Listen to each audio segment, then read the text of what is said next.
শুভ সকাল। সকালে ঘুম থেকে উঠে নবনী নীলের জন্য স্কুলের টিফিন বানানোর জন্য রেডি হয়ে গেলাম। ছোট বাচ্চা বা বড় মানুষ পছন্দের খাবার যদি খেতে ভালো লাগে তাহলে কিন্তু ওই খাবারটা খেতে আবার মন চায়। তো এর জন্য আমি নবনী নীলয়ের জন্য সকালবেলা আজকে আমি আবার সেই কালকের মতো চিজ দিয়ে পুরি বানালাম। এটা হচ্ছে স্কুলের টিফিন কিন্তু ওরা এই খাবারটা খেতে খুব ভালোবাসে, আমিও বানাতে খুব ভালোবাসি, ঝটপট হয়ে যায়।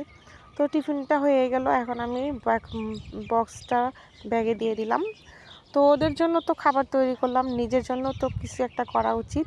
সকাল সকাল কি করব, 1 গ্লাস জলে দিয়ে দিলাম চিয়া সিড, আর এটা কিন্তু খেতে খুবই ভালো স্বাস্থ্যের জন্য, আর সঙ্গে ছিল ডিম। তো আজকে এই ছিল আমাদের খাবার, আর নবনী নীলয় দুজনেই ডিম খাচ্ছে। তো আজকে এই পর্যন্তই, বাই।